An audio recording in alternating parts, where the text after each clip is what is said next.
Well, never say never, guys. I'm 100 yards behind my house in the swamp, and there's a moose track in the mud. Tom's been here 15 years and never seen a moose. I've been here almost 7 years and never seen a moose. There's a moose track right here. Look at that. Clear as can be. One there. The next one's over here. So the moose actually came right down the 90-acre trail behind me here. Gage was checking out the tracks pretty intently. That's a first. I have never seen a moose track in here in all the adventures, all the times I've brought you guys back here with the camera. I'm always looking for tracks. I usually have at least one camera on this trail, and I don't. I move them all to the other side of the property. Maybe it is moving that way. Maybe we got it on one of those cameras down there. I don't know, but this is a first. Totally just heard a knock. The dog stopped. He heard it too.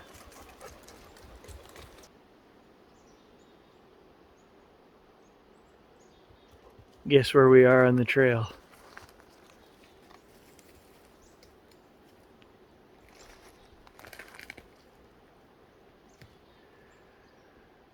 Whatever it was in front of us, which is down the trail that way.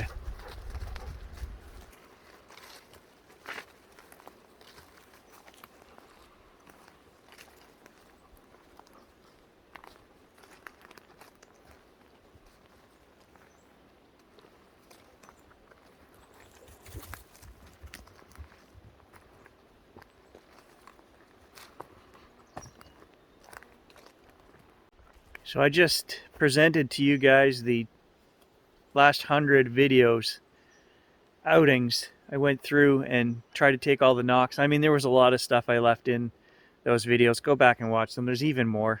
It was just so time consuming to make that video that after I put about 6 hours into it, I just kind of said that's enough. The video was 36 minutes long, so there is a lot more stuff in those videos. And then, of course, there's all the stuff like that just happened right here. I'm not recording. I'm just walking down the trail. And Gage and I both clearly heard a knock. What I do find frustrating are the comments telling me it's woodpeckers. And come on, guys. I wouldn't waste my time filming and recording woodpeckers. And I wouldn't waste your time with that nonsense. Okay? We all know what a woodpecker sounds like. You've got to think of the volume that it takes. I should show you guys. I'm sure that 75% of you don't have a clue that if I go over there 100 yards and smack a log, like we've done with a great big, dry pine, as hard as I can, you're not going to hear that very loud, okay? I go 300 yards, you're really not going to hear that very loud. So whatever we're picking up on these microphones, and I have all different cameras that we've used, Rode mics, phone mics, whatever. Some of them are better than others. It's not very far. I would say a couple 100 yards at the most. Those are the knocks that we're picking up. And for all of you guys who want to tell me it's woodpeckers, nonsense. You guys live in the city. I know that. Because if you came out here and you knew what a woodpecker sounded like, and you recorded it from 100 yards away, you wouldn't even hear it. You'd hardly hear it. Microphone probably wouldn't even pick it up. Have to remember that everything I'm presenting to you guys is mic'd. If it's not within recording distance of the mic, and then I'm amplifying it, okay? A lot of these sounds that you guys don't hear on the first playthrough, and I put replay, audio enhanced, that is 10 times what the recorded sound, the level, okay? So I've raised it 10 times, which is the maximum that I can raise it in my software that I use. And some of you still don't hear some of these things. You have to use earphones as well to hear it, right? So guys, if I have to amplify it 10 times to be heard, and it's a nice loud whoomp that reverberates throughout the forest, it's not woodpeckers, okay? If for me to reproduce that sound, I have to throw 186 pounds of weight into a log and slam it as hard as I can, it's not a woodpecker, okay? So, does Gary sound frustrated with the nonsense comments we get? Yeah, sometimes. Blows my mind. Sometimes.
Let's talk about finding Bigfoot. So they're coming back, they're making new shows, new episodes. Now, you know, when this started 15 years ago, I used to watch that show, and the best part of that show in my mind was always the user experiences, when people would tell their stories and their experience, okay? Far more interesting than anything that was ever captured on that show. My problem with that show is that they claim to capture knocks and hoots and hollers, and we don't know what the production crew is doing, right? We just have to assume that they're being honest. And reports and tales that were coming out after the first season was that the producers weren't being honest, right? These guys had an infrared camera, they filmed some cattle out in the field, and they wanted to present that as an unknown, right? So there was a big hubbub over that, where the crew members said, hey, that's not cool. But the producers said, hey, we need to keep every episode interesting, right? And that's just the way it is. You've got to always find something to keep your ratings up when you're on TV like that. Now, if they were truly in search of something, and you're getting hooting, hollering, and knocks, and all this other evidence, you would spend more time there. And they never do. It's one night, 3 or 4 hours, in and out and gone on to the next place. They don't really care about doing solid research and finding anything. And to me, I just couldn't be bothered watching that show other than to see the average Joe at the City Hall meeting, their story, their experience. That was the only good part, in my mind, about finding Bigfoot. Some of you guys wanted to know my take on the Powerline poplar video that we put up. We were out metal detecting, and we found hundreds of broken poplars that were snapped off.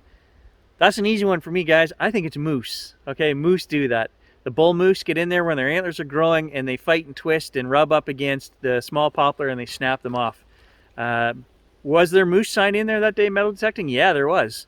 I didn't show any of it, but there was moose crap here and there, and tracks, and lots of moose in there. That trail is not used by any humans, okay? There's no four-wheeler trail on that power line. It's an old one. It goes to a dead-end kind of spot, and it was not clear-cut. I clearly showed the brush up to the waist. Gary's take on that is moose.